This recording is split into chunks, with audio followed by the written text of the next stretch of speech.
It could be any day, anywhere. A hurricane is brewing. Like many problems, it knows no borders.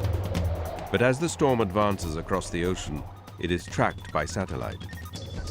Ships are directed to the shelter of safe harbors. People are warned to evacuate.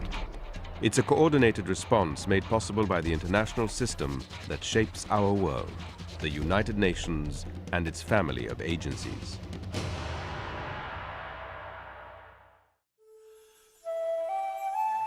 When natural disaster strikes, the United Nations is often the first on the ground, working with governments, aid groups and volunteers to bring emergency humanitarian relief.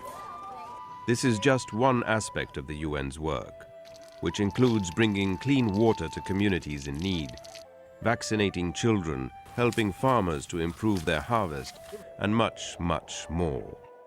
But this is not how the United Nations started.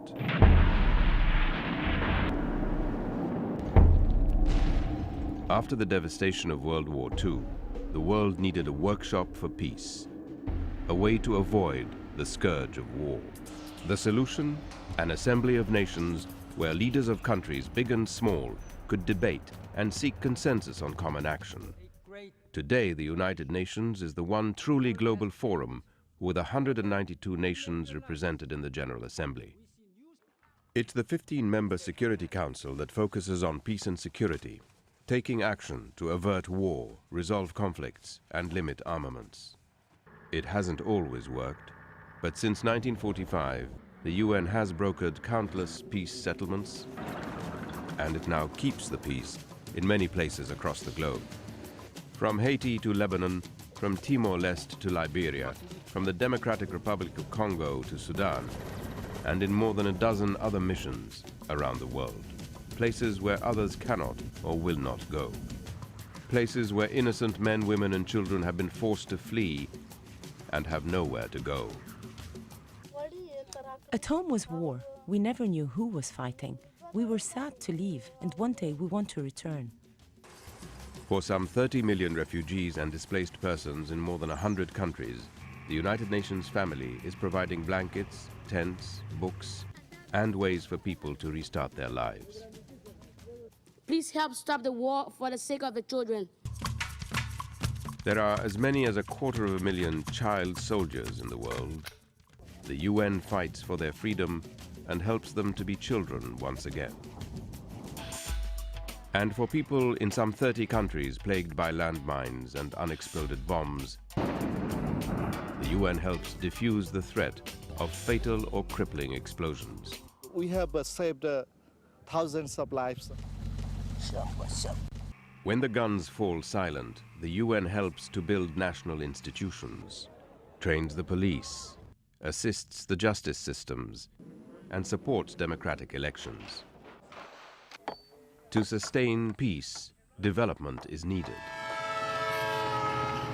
Development that includes the poorest, almost 1 billion people on Earth, 1 out of every 6 who struggle to survive on less than $1 a day.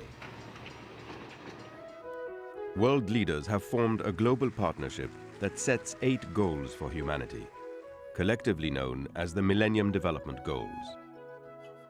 To end extreme poverty, to combat disease and hunger, to promote gender equality, and ensure environmental sustainability. Much remains to be done by the target year 2015, but a real difference has already been made in people's lives. In improving maternal health, by providing health care to pregnant women. In combating the deadly impact of malaria, especially in Africa, and in fighting HIV and AIDS. I did the test. My husband also did the test. Both tests were negative. The UN has seen great success in combating disease. Smallpox has been eradicated. Today, the UN is making strides in tackling polio, measles, and other preventable diseases. We can point to undeniable progress. 3 million more children now survive each year. An additional 2 million people receive treatment for AIDS, and millions more children are in school. Schooling is a basic human right, one of many enshrined in the United Nations Universal Declaration of Human Rights, adopted in 1948. Decades later, it is still the standard against which all societies and all governments are measured. No government today dares to say that the Universal Declaration of Human Rights is none of their business. Still, for all too many, respect for the dignity and rights of human beings everywhere remains a distant vision. The United Nations dispatches independent experts to investigate complaints of human rights violations and urges governments to uphold their responsibility to protect civilians.